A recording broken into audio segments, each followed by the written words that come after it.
ನಮಸ್ತೆ ಮಿತ್ರರೇ. ಅವಲಕ್ಕಿ ಅಥವಾ ಪೋಹ ಬಹಳ ನ್ಯೂಟ್ರಿಷಿಯಸ್ ಫುಡ್, ಬೇಗನೆ ಡೈಜೆಸ್ಟ್ ಆಗುವಂತಹದ್ದು, ಅನೇಕ ಪೌಷ್ಟಿಕಾಂಶವನ್ನು ಹೊಂದಿರುವಂತಹದ್ದು ಮತ್ತು ಲೋ ಕ್ಯಾಲರೀಸ್ ಅದರಲ್ಲಿರುವುದು. ವೆಯ್ಟ್ ಲಾಸ್ ಮಾಡುವವರಿಗೆ ಸಹ ಬಹಳ ಉತ್ತಮ ಮತ್ತು ರುಚಿಕರವಾಗಿ ಸಹ ಇರ್ತದೆ. ಹಾಗಿರುವಾಗ ಇವತ್ತು ನಾನು ಮಾಡುವಂತಹ ಈ ಒಂದು ಅವಲಕ್ಕಿಯ ಬ್ರೇಕ್ಫಾಸ್ಟ್ ಹೆಚ್ಚಾಗಿ ನಮ್ಮ ಉಡುಪಿಯ ಶ್ರೀಕೃಷ್ಣ ಮಠದಲ್ಲಿ ಬೆಳಗ್ಗಿನ ಉಪಹಾರವಾಗಿ ಕೊಡ್ತಾರೆ.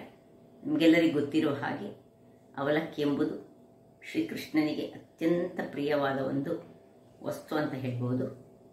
ಹಾಗಿರುವಾಗ ಇವತ್ತು ನಾನು ಮುಳ್ಳು ಸೌತೆಯನ್ನು ಬಳಸಿ ಈ ಅವಲಕ್ಕಿಯ ಒಂದು ಬ್ರೇಕ್ಫಾಸ್ಟನ್ನು ಮಾಡ್ತಿದ್ದೇನೆ. ಯಾರೆಲ್ಲ ನನ್ನ ಚಾನಲನ್ನು ನೋಡ್ತಿದ್ದೀರಿ, ಯಾರೆಲ್ಲ ಇನ್ನೂ ಸಬ್ಸ್ಕ್ರೈಬ್ ಮಾಡಿಲ್ಲ, ದಯವಿಟ್ಟು ಸಬ್ಸ್ಕ್ರೈಬ್ ಮಾಡಿ, ಸಪೋರ್ಟ್ ಮಾಡಿ ಅಂತ ಹೇಳುತ್ತಾ ಬನ್ನಿ ಈ ಒಂದು ರುಚಿಕರವಾದ, ಆರೋಗ್ಯದಾಯಕವಾದ, ಅದು ಸಹ ಸಮ್ಮರಿಗೆ ಹೇಳಿ ಮಾಡಿಸಿದಂತಹ ಈ ಸೌತೆಕಾಯಿಯ ಅವಲಕ್ಕಿಯ ಬ್ರೇಕ್ಫಾಸ್ಟ್ ಹೇಗೆ ಮಾಡುವುದೆಂದು ನೋಡೋಣ. ಮಿತ್ರರೇ, ಇವತ್ತು ಈ ಸೌತೆಕಾಯಿಯನ್ನು ಬಳಸಿ, ಈಗ ತುಂಬ ಸೆಕೆ ಅಲ್ಲ, ಹಾಗಾಗಿ ಇವತ್ತು ಒಂದು ಅವಲಕ್ಕಿಯ ಒಂದು ವಿಶೇಷವಾದ ಬ್ರೇಕ್ಫಾಸ್ಟನ್ನು ತಯಾರಿಸ್ತಿದ್ದೇನೆ. ಹೆಚ್ಚಾಗಿ ದೇವಸ್ಥಾನಗಳಲ್ಲಿ, ಕೃಷ್ಣ ಮಠದಲ್ಲಿ ಇದನ್ನು ಬೆಳಗ್ಗಿನ ಉಪಹಾರವಾಗಿ ಹೆಚ್ಚಾಗಿ ಕೊಡ್ತಾರೆ. ಇದು ನೋಡಿ, ನಾನು ಇಂತಹ ಗಾಳಿಸುವುದರಲ್ಲಿ ಇದನ್ನು ಗಾಳಿಸಿಕೊಂಡು ಇಟ್ಟುಕೊಂಡಿದ್ದೇನೆ. ಸ್ವಲ್ಪ ದಪ್ಪ, ತುಂಬ ದಪ್ಪ ಅಲ್ಲ, ಪೇಪರ್ ಅವಲಕ್ಕಿ ಸಹ ಅಲ್ಲ, ಆ ಟೈಪಿನ ಅವಲಕ್ಕಿ ನಮಗೀಗ ಬೇಕು. ಈಗ ಒಂದು ಅರ್ಧ ಬೌಲ್ನಷ್ಟು ತೆಂಗಿನ ತುರಿ ಬೇಕು. ಫ್ರೆಶ್ ತೆಂಗಿನ ತುರಿದ್ರೆ ಬಹಳ ಒಳ್ಳೆಯದು. ಒಂದೆರಡು ಮೂರು ಕಾಯಿ ಮೆಣಸನ್ನು ಕಟ್ ಮಾಡಿ ಇಟ್ಕೊಂಡಿದ್ದೇನೆ. ಸ್ವಲ್ಪ ಕೊತ್ತಂಬರಿ ಸೊಪ್ಪನ್ನು ಸಹ ಚಾಪ್ ಮಾಡಿಟ್ಕೊಂಡಿದ್ದೇನೆ. ಸ್ವಲ್ಪ ಒಗ್ಗರಣೆ ಸೊಪ್ಪು, ಸಾಸಿವೆ, ಉದ್ದಿನಬೇಳೆ, ಕಡಲೆಬೇಳೆ ಮತ್ತು ತೆಂಗಿನ ಎಣ್ಣೆ ಬೇಕು. ಹಾಗಾದರೆ ಮೊದಲಿಗೆ ನಾನು ಈ ಒಂದು ಸೌತೆಕಾಯಿಯನ್ನು ಇದರಲ್ಲಿ ತುರಿದಿಟ್ಟುಕೊಳ್ತೇನೆ. ಈಗ ನಾನು ಇಲ್ಲಿ 150 ಗ್ರಾಮ್ಸ್ನಷ್ಟು ಈ ಅವಲಕ್ಕಿ ತೆಗೆದುಕೊಂಡ್ರೆ, ಪೇಪರ್ ಅವಲಕ್ಕಿ ಬೇಡ, ದಪ್ಪ ಅವಲಕ್ಕಿ ಅಲ್ಲ, ಮಿಡಲಲ್ಲಿ ಒಂದು ಅವಲಕ್ಕಿ ಬರ್ತದಲ್ಲ, ಆ ಅವಲಕ್ಕಿಯನ್ನು ನಾವು ತೆಗೆದುಕೊಳ್ಬೇಕು. ಈಗ ಇದರಲ್ಲಿ ಇದು ಒಂದು 1/4 kg ಬೇಕು, ಇದು ಒಂದು 150 ಗ್ರಾಮ್ಸ್ನಷ್ಟು ಬೇಕಾಗ್ತದೆ. ಇದನ್ನೊಂದು 3-4 ಮಂದಿ ತಿಂದ್ಕೊಳ್ಬೋದು, ಅಷ್ಟು ಮಾಡುವಷ್ಟು, 4 ಮಂದಿಗೆ ಆಗುವಷ್ಟನ್ನು ನಾನು ಮಾಡ್ತಿದ್ದೇನೆ.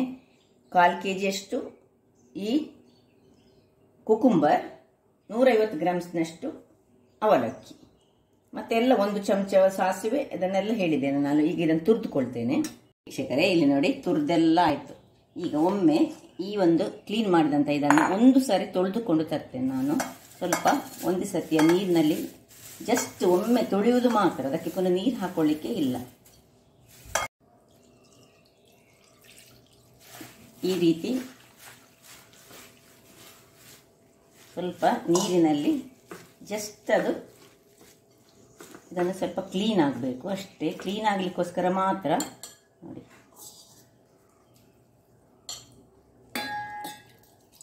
ಬೇಕಿದ್ದರೆ 2 ಬಾರಿ ಸಹ ತೊಳೆದುಕೊಳ್ಬೋದು ನಿಮಗೆ.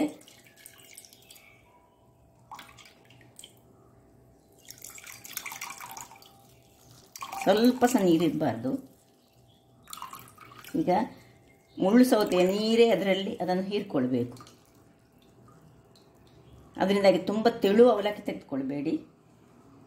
ನೋಡಿ, ಇನ್ನು ಈ 1/4 kg ಅವಲಕ್ಕಿ ತುರಿದಂತಹ ಕುಕುಂಬರನ್ನು, ಅಂದರೆ ಮುಳ್ಳು ಸೌತೆಯನ್ನು ನಾವು ಇದಕ್ಕೆ ಮಿಕ್ಸ್ ಮಾಡಿಕೊಂಡು ಇಟ್ಕೊಳ್ಳೋಣ.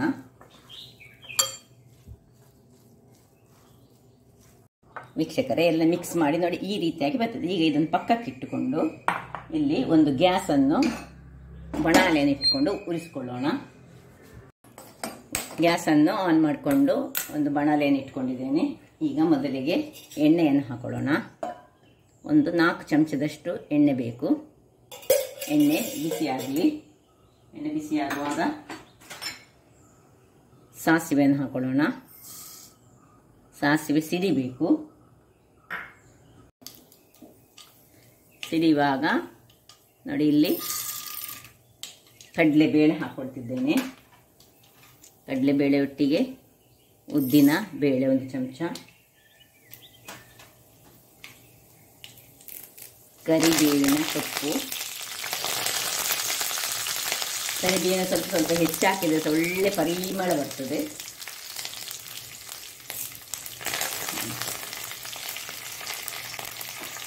ಸ್ವಲ್ಪ ತಿರುಗಿಸ್ಕೊಳ್ಳೋಣ.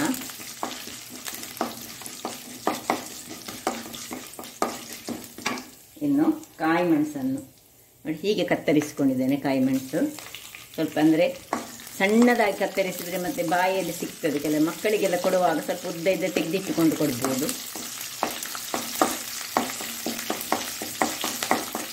ಕಡಲೆಬೇಳೆ ಮತ್ತು ಉದ್ದಿನಬೇಳೆ ಸ್ವಲ್ಪ ಕಲರ್ ಚೇಂಜ್ ಆಗಬೇಕು, ಅಷ್ಟು ತನಕ ಸ್ವಲ್ಪ ಫ್ರೈ ಮಾಡ್ಕೊಳ್ಳೋಣ. ನೋಡಿ ಈ ಮೆಣಸು ಸ್ವಲ್ಪ ಕಲರ್ ಚೇಂಜ್ ಆಗುವಾಗ ಈಗ ಇದನ್ನು ಇದಕ್ಕೆ ಹಾಕೊಳ್ಳೋಣ. ನೋಡಿ ಎಲ್ಲ ಒಳ್ಳೆ ನೆಂದಿದೆ. ಇದರಲ್ಲಿ ಈ ಕುಕ್ಕುಂಬರಿದ್ದು ಮುಳ್ಳು ಸೌತೆಯ ನೀರೆಲ್ಲ ಈ ನಮ್ಮ ಅವಲಕ್ಕಿಯನ್ನು ಅದನ್ನು ಎಳೆದುಕೊಂಡಿದೆ ಅದರ ನೀರನ್ನು. ಈಗ ಇಲ್ಲಿ ಉಪ್ಪು ಹಾಕ್ಕೊಳ್ಬೇಕು. ಉರಿ ತುಂಬ ಸಣ್ಣದಿರಬೇಕು, ತುಂಬ ಲೋ ಇದರಲ್ಲಿ ಉರಿ ಇಟ್ಕೊಂಡು ರುಚಿಗೆ ತಕ್ಕಷ್ಟು ಉಪ್ಪು. ಇಲ್ಲಿ ಬೇಕಿದ್ರೆ ನೀವು ಸ್ವಲ್ಪ ನಿಮಗೆ ಅಗತ್ಯ ಇದ್ದರೆ ಸ್ವಲ್ಪ ಸಕ್ಕರೆಯನ್ನು ಹಾಕ್ಕೊಳ್ಬೋದು. 1 ಚಮಚದಷ್ಟು ಸಕ್ಕರೆ, ಇದು ಆಪ್ಷನಲ್, ನಿಮಗೆ ಬೇಕಿದ್ರೆ ಮಾತ್ರ ಹಾಕ್ಕೊಳ್ಬೋದು. ಇನ್ನು ಅರ್ಧ ಬೌಲಿನಷ್ಟು ತೆಂಗಿನ ತುರಿ ಹಾಕಿದಷ್ಟು ರುಚಿ ಜಾಸ್ತಿ. ಉಪ್ಪು ಹಾಕೊಂಡೆ, ಸ್ವಲ್ಪ ಸಕ್ಕರೆ ಹಾಕೊಂಡೆ. ಇಲ್ಲಿ ಬೇಕಿದ್ರೆ ಬೆಲ್ಲದ ಪುಡಿಯನ್ನು ಸಹ ಹಾಕೊಳ್ಬೋದು ನೀವು, ಆಗ ಸ್ವಲ್ಪ ಕಲರ್ ಚೇಂಜ್ ಬರ್ತದೆ. ಇದಕ್ಕೆ ಹಳದಿ ಹಾಕ್ಲಿಕ್ಕಿಲ್ಲ. ಸಾಕು, ಇದನ್ನು ಆಫ್ ಮಾಡಿಕೊಂಡು ಇನ್ನೀಗ ಕೊತ್ತಂಬರಿ ಸೊಪ್ಪನ್ನು ಇದರ ಮೇಲೆ ಹಾಕೊಳ್ಳೋಣ. ಹಾಕೊಂಡು ಕೂಡಲೇ ಒಲೆಯಿಂದ ತೆಗೆದುಕೊಳ್ಳಿಕ್ಕಿಲ್ಲ, ಅದರ ಬಿಸಿಯಲ್ಲಿಯೇ ಅದು ಸ್ವಲ್ಪ ಹೊತ್ತು ಏನಾಗಬೇಕು ಹೇಳಿದರೆ ಅದನ್ನು ಹೀರಿಕೊಳ್ಬೇಕು. ಸ್ವಲ್ಪ 1 ನಿಮಿಷಗಳ ಕಾಲ ಗ್ಯಾಸ್ ಆಫ್ ಮಾಡಿಕೊಂಡಿದ್ದೇನೆ. ಈಗ ಇದನ್ನು ತಿರುಗಿಸಿ ಒಳ್ಳೆ ಇದನ್ನು ಮಿಕ್ಸ್ ಮಾಡಿಕೊಂಡು 1 ನಿಮಿಷಗಳ ಕಾಲ ಮುಚ್ಚಳವನ್ನು ಮುಚ್ಚಿಕೊಂಡು ನಾವು ಇಟ್ಕೊಳ್ಳೋಣ. ವೀಕ್ಷಕರೇ, 1 ನಿಮಿಷಗಳ ಬಳಿಕ ನೋಡಿ ಏನು ಘಮ್ಮಂತ ಹೇಳ್ತಾ ಉಂಟು. ಈ ಕುಕುಂಬರ್ ಮುಳ್ಳು ಸೌತೆಯ ಪರಿಮಳವೇ ಬಹಳ ಚೆನ್ನಾಗಿ ಬರ್ತಾ ಉಂಟು. ಇದು ಹೆಚ್ಚು ಕಾಯಲಿಕ್ಕೆ ಏನಿಲ್ಲಲ್ಲ, ಹಾಗಾಗಿ ಇದನ್ನು ನಾನೀಗ ಸರ್ವ್ ಮಾಡ್ತಿದ್ದೇನೆ. ಇದರೊಟ್ಟಿಗೆ ಸ್ವಲ್ಪ ಮಿಕ್ಸ್ಚರ್ ಎಲ್ಲ ಸೈಡಲ್ಲಿ ಸೇರಿಸಿ ತಿನ್ನುವುದಾದರೆ ತಿನ್ಬೋದು. ಸೈಡ್ಸಲ್ಲಿ ಇದು ಬಹಳ ರುಚಿಕರ ಹೇಳಿದರೆ ಮತ್ತೆ ಕ್ವಿಕ್ಕಾಗಿ ಮಾಡುವಂತಹದ್ದು. ಈಗ ನಾವು ಎಲ್ಲಿಯಾಗಿ ಹೋಗಿ ಬಂದಿದ್ರೆ ಕೂಡಲೇ ಬ್ರೇಕ್ಫಾಸ್ಟ್ ಆಗಬೇಕಾ ಅಥವಾ ರಾತ್ರಿ ಏನೇನೆ ಹಾಕಲಿಕ್ಕೆ ಮರೆತು ಹೋಗಿದ್ರೆ ನಮ್ಮ ಹತ್ರ ಅವಲಕ್ಕಿ ಒಂದಿದ್ರೆ ಸಾಕು. ಮತ್ತು ಎಲ್ಲ ವಸ್ತುಗಳು ನಮ್ಮ ಮನೆಯಲ್ಲಿ ಇರುವಂತಹ ವಸ್ತುಗಳೇ, ಬಹಳ ಟೇಸ್ಟಿಯಾಗಿ ಬರ್ತದೆ. ಬೇಕಿದ್ರೆ ಖಾರಕ್ಕೋಸ್ಕರ ನಾವು ಏನಾದರೂ ಯಾವುದಾದ್ರೂ ನಮ್ಕಿನ್ಗಳನ್ನು ಇದರ ಒಟ್ಟಿಗೆ ತಿಂದುಕೊಳ್ಬೋದು ಅಥವಾ ಚಿಪ್ಸ್ಗಳನ್ನು ಯೂಸ್ ಮಾಡ್ಬೋದು. ಅದು ಹೆಲ್ದಿ ಅಲ್ಲ, ಬಟ್ ಇದಂತೂ ಬಹಳ ಹೆಲ್ದಿಯಾದ ಆರೋಗ್ಯಕರವಾದ ಮತ್ತು ಕ್ವಿಕ್ಕಾಗಿ ಮಾಡುವಂಥದ್ದು, ದೇಹಕ್ಕೆ ತಂಪನ್ನು ಕೊಡುವಂಥದ್ದು. ಹಾಗಾದರೆ ನನ್ನ ಕುಕಿಂಗ್ ಚಾನಲ್ ನಿಮಗೆ ಇಷ್ಟ ಆದರೆ ಬೋಳೂರು ಸುವರ್ಣ ಚಾನಲನ್ನು ಲೈಕ್ ಮಾಡಿ, ಶೇರ್ ಮಾಡಿ ಹಾಗೂ ಸಬ್ಸ್ಕ್ರೈಬ್ ಮಾಡಿ ಹಾಗೂ ನನ್ನ ಇನ್ಸ್ಟಾಗ್ರಾಮ್ ಪೇಜನ್ನು ಫಾಲೋ ಮಾಡಿ. ಧನ್ಯವಾದಗಳು.